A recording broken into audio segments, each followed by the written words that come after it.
So yesterday I talked about North America and all the teams that made it to the Fusion tournament. Well, the qualifier, not the ones who made it to the finals. And today we're going to talk about just the European teams, who to look out for in these qualifiers, what's going on with them. So yeah, as always, if you guys do enjoy, hit subscribe. We already hit 10K subscribers. Who knows? I guess we're just going to try to hit 1 billion or something. But yep, thank you guys for all the support. Follow me on Twitter at cherry_ZRL, and let's get right into the video. And before we start, I do want to quickly mention that if you look back in North America, there, as you can see right here, if the team name or the player is colored red, that means there is no page for them as of right now. It means that they're relatively new into the scene, really nothing to go off of. There's only a few of those in North America, but there's a lot of just red in Europe. A lot of all these players, like there's a lot of players that we just know nothing about truly, and so it is going to come down to, at the end of the video, there are going to be some teams that I just can't say a lot about, like really. And now I'll get to that. I'll just kind of maybe encapsulate all the bubble players, really quickly talk about which teams we don't know anything about. But yeah, there's a lot more of those in Europe, a lot more red. Like obviously Celestial's a newly formed team, but we know all the players. But some of these newly formed teams, look, all red. Like some of these players who just have no Wikipedia profile pages. We just wanted to throw that out there. There's gonna be a lot of teams that I just won't be able to say some things about in Europe, but that's fine. So the first team we have to talk about is Solary, and Solary is a newly promoted RLCS team in Europe.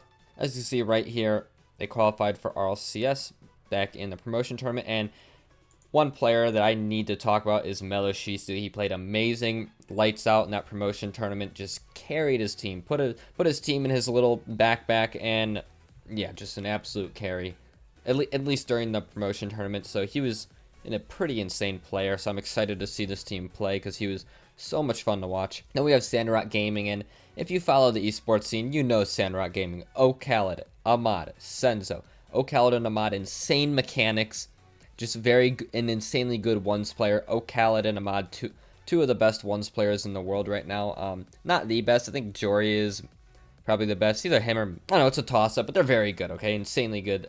Sandrock Gaming just destroyed team after team at the European Invitational, where they eventually lost to Team Singularity after they beat Team Singularity, I think, twice during that tournament. So Sandrock Gaming looking like one of the best teams, at least in the European Invitational, but we're going to see how they'll do again in this tournament. I also do have to talk about their 1v1 and 2v2 potential. Sandrock Gaming, I think their 1s and 2s is actually, their potential there is higher than their 3s. Yes, they are a very good 3s team, but I mean, Khaled in his 1v1 game, and not just Khaled, they have multiple players on their team who can 1v1. If one person is off one day, they can just sub in another guy and they're good to go. And when it comes to 2v2s, Ahmad and Khaled, a great duo. But on top of that, Khaled and Senzo, I know, are an insane duo as well. Like, these guys have talent in every game mode. So this is easily one of the favorites to win the whole thing. Obviously, there's like Vitality and then some others that you can also say are favorites, but these guys have a huge advantage in my opinion. If you didn't see, I did a video on my channel about Sandrock Gaming, about their play style, about what they need to work on. If you guys want to go check that out, just type in my name and Sandrock Gaming, it'll come right up. Then we have Canyons, who had an insanely good showing in the spring series. They beat Dignitas, and they made it further than everyone thought they were going to make, so we know these guys, going to be really fun to watch them play. Sauce, this is a lot, Tigray and Magnus. So we all know a lot. Tigray was on AS Monaco last season, and Magnus, who was on TSM. Yeah, Magnus was on TSM. I had to double check on that. But yeah, so just three people who are like ex-pros, because Tigray got demoted, Magnus got kicked, and a lot was kicked from Mouz 2 seasons ago, or a season ago. So it's kind of like, remember the team The Leftovers, and there were just people who were left over, made a team, and they did really well. You know, I kind of think of them as the leftovers, because, you know, they're kind of left over. And then we obviously have OSM. OSM's a really, really good ones player, so that's going to be their ones player for the game, obviously, and yeah, it's going to be fun to see them play. Then we have Triple Trouble, Tadpole, Bluey, and Cash. We know Cash. Cash is really good. Bluey especially. Bluey was, I mean, he was one of the best in all of the world at one point, and then Bluey is actually an insanely good player. And then we have Celestial. So Ryzex and Mike Boy were on RJM in a rival series last season. while Rizul, I'm sorry, I don't know how to pronounce some of these names, he was on Baguette Squad, and now RJM kicked Justice and picked up Rizul. That's the best I can pronounce his name, and they made the team Celestial. So, rival series team right here. Interesting to see how they'll play. They don't have a lot of these teams don't have a Wikipedia page for them yet, but, you know, we'll see. And Vitality, what more do I say about Vitality? These are going to be the favorites to win this whole thing. I mean, they're absolutely insane. K-Dop, the 3-time world champion. Fairy Peak Alpha, just 2 insane players. Fairy Peak, probably the best shooter in all the world right now. And Alpha 54, an insane mechanical player. Just, God, watch out for that team. Then we have Endpoint, Relating Wave, Virtuoso, Metsunaris. We saw them come out with this new play style back in Spring Series where Virtuoso demos everyone while Relating Wave puts in every ball that he touches. Relating Wave, when he's on, he doesn't miss. Very fun to watch this whole team play with their new play style. Gonna be fun to see them. Then we have Nameless, Rix Ronde, Dementia, and then Aslan. We know Aslan and Rix Ronde. They're very good players in the bubble scene. I think were they in Rival Series last season? Yeah, Rix Ronde was on Triple Trouble. I don't think Aslan was in RLRS last season, but he's a very good player, easily RLRS level. So, fun to watch these guys play. A lot of people who've been in the scene for a while will know Aslan. And then we have Magnifico with Atomic, Emre, and Yukis. So, Yukis was on Baguette Squad, and now he's no longer on Baguette Squad. And then he teamed up with 2 other guys who don't look like they were in RLRS last season. So this is going to be a bubble team. This is probably one of the bigger underdogs of the tournament. You know, not even in RLRS, not in RLCS, just right on the bubble players. Then we have Tree of a Kind with Ixo, Metane, and Taz. Now, these are all players we've heard of. Ixo is an insanely good ones player, okay? Ixo is really, really good at ones. I think that Ixo is going to be one of the favorites to win in his ones tournaments, kind of like O'Khaled and Ahmad and some of these other guys. But yeah, it's going to be fun watching this team. I like Ixo. Then we have Singularity with Tho, Noli, and Scrubkilla, baby! Alright, we're going to see how Scrubkilla plays with Tho. You know what? Alright, let's see how they do. It looks like Scrubkilla and Tho kind of fixed their differences, I'll call it, their toxic differences towards each other. But yep, I'm excited for this team. Team BDS, this is an RLCS team, Monkey Moon, Mark by 8, and Nachitao, which they just picked up Nachitao. He used to be on, I think it was Veloce? No, I'm sorry, he used to be on Endpoint. Sorry, I can't remember what player was on every single team on every season's. Memories are not that good. But yeah, then we have Veloce, Flame, Cassio, and they replaced Freaky for Archie, who is a beast. So happy to see Archie on an RLCS team, or trying out. Remember, these guys are just trying out different people. So yeah, gonna be fun to watch them. Then we have John McDonald's Happy Meal with Breezy, Rezi, and Hibbs. Now Breezy, I mean, what more is there to say about Breezy? The Breezy Flick. He's got his own mechanic named after him. Breezy is a really good mechanical player.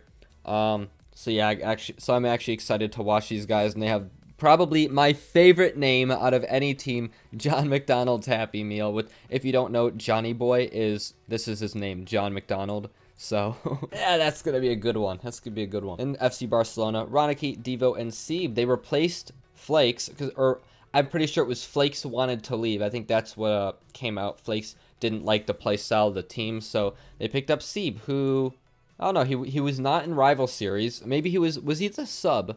No, they didn't even have a sub in Season 8, it looks like. Or in Season 9 of RLCS. I don't know where they got Sieb from, but we'll see how he plays. Then, Almonds, we have Freaky, Godsmilla, and Striker. Remember, Godsmilla was on Team Singularity, they benched him, and now he's trying out for another team, it looks like. Almonds, Freaky, remember, kicked him off Veloce for Archie. Then Striker, I don't know too much about Striker, but he must be good if Freaky and Godsmilla want to play with him. Then we have, I'm going to mispronounce this name so bad, Servette Geneva Esports, maybe?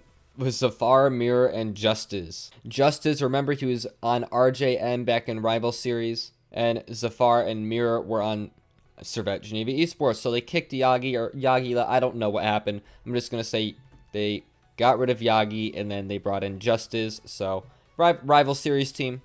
Going to see how they play. Dignitas. Nothing more to say about Dignitas. It's Dig. It really depends if Dignitas is on or off. These are the only other team that you might consider favorites for the tournament if they're on. It's really going to come down to the team's mentality, how they're just their mindset. That's always been Dig's biggest problem. Then Flakes, Lottie, and a Chronic on randoms. So this is the team that Flakes is trying out with. He wants to play a certain play style. I'm very interested in this team because I want to see just how, you know, Flakes really wants to play. He said that his other two teammates didn't want to play his play style. He had a certain play style he wanted to play. Let's see how it goes. Okay, we'll see. I'm sure Flakes would not have teamed with these guys if they didn't agree to be coached by him and his play style, because he really, and he said on stream that's exactly what he wants from a team, is his play style. I mean, he thinks that it's the best. So okay, well, I'll give him a shot. Let's see how it works. Then we have Mousesports, cooks her speed, and they're sticking with Arju. It looks like they couldn't get another player. I think they tried out, was it Fruity? Then we have Oxygen Esports, Farrah, Shazette, Fruity, X Reciprocity. This is hit or miss. Honestly, this is one of those teams where if they're on, they could take the whole thing, but they're usually not on. So, I mean, there's a lot I could say about this roster. I think they need a roster change, but we'll see. Who knows? Another season, the same roster. Then we have Total Schaden. This is a German team. I don't know how to pronounce some of this stuff. So with Dumayan, Alex, and Gangflow. So Dumayan was in Rival Series last season. So was Gangflow. But it looks like they got a new third. So we'll see how they play. Again, a Rival Series team. And now we're actually getting into the teams that are, you know, more bubble teams. None of these players that I've looked at are RLRS even. So the rest of these guys, unfortunately, I don't have too much to say about them except Momentum Shifters and Fivehead. They are both Middle Eastern teams like Sandrock Gaming. I'm going off the flag. You see the flag. So gonna see how they play. I'm not sure if there's any other Middle Eastern teams that I missed. If there is, maybe just let me know in the comments. Unfortunately, my geography and my flags, yeah, I don't think so. I think there's only 3 Middle Eastern teams in this, but yeah. And then the only other team that I really have something to say about is Aeriality. They have Sebadom, and Sebadom, he was in RLCS. Back in Season 2, Sebadom was on Summit. Unfortunately, Summit tanked out. They got 8th place, didn't do too well. But Sebadom being an ex-pro, I remember him in the scene. It's going to be fun to see him play again. You know, he was an OG. I mean, would you consider Sebadom an OG? He was in, I think, 1 or 2 seasons of RLCS. I forget how many. Didn't play too well ever, but, you know, he was around at the beginning. I'd sort of consider that an OG. A lot of these guys, you can check. If you click on one, you can see they've competed in a lot of minor tournaments, but as you can see, weeklies, made some qualifiers, Spring Series, European qualifier, all these weekly, monthly tournaments, but nothing major, not a lot to go off of these teams near the bottom. These are probably the teams that Johnnyboi accepted towards the end, where it's like, okay, we got all the main teams, now I'll start taking in some of the newer ones, because it's the same in North America where all the big boys are on top, RLCS, RLRS, and at the bottom it's like the teams that aren't even in RLRS. So I guess that's how Johnnyboi decided to do it, you know, just accept all the big boys first. But yeah, then the rest of these guys, some of these teams, they don't even have Wikipedia pages. You can see I click on a lot of these teams were recently formed and most of these players were not in Rival Series last season. And I'm only going off Rival Series really from last season, because if they were in it last season, then I'd consider them a Rival Series team. If they weren't, then they're like a bubble team to me. So, and one thing that someone mentioned in my last video that I thought was really good to point out actually was that a lot of these teams, a lot of these underdog teams that have ones players actually do have a shot, because if you're really good at ones, then you're actually going to perform well in this tournament. So, but yeah, a lot of these teams with ones players, they will do well. So like Flakes, Lottie, and Chronic, you might think, okay, they don't have a lot going for them, but Flakes is an insanely good ones player. Used to be the best. I remember at the time, back when Fairy Peak was on his just dominating, like, year and a half long, like, just a being at the top and never losing. Flakes was the first one to beat him in, I forget which tournament it was, but he was at the top at one point. Flakes was insanely good. One of the only ones who could take down Fairy Peak in a game. But yeah, a lot of these guys. And I know Ali's a really good player too on Momentum Shifters. I have not heard of Brownie or Impressive or any of these other guys. They don't even have Wikipedia pages. But hey, Johnnyboi accepted them, which means they must be good. Johnnyboi knows that they're good, so they must be good. All of these guys. So we're going to have to see what happens with these guys. Yeah, that's all. It's all I could say about the rest of these bubble teams. No, unfortunately, just not a lot to go off of. A lot of these players I can't even look at. You see, a lot of them are in red. And yep, that is everything that we're gonna go over in this video. Is all the European teams. So thank you all for watching. If you do enjoy, hit subscribe, and I'll see you in the next one. Later.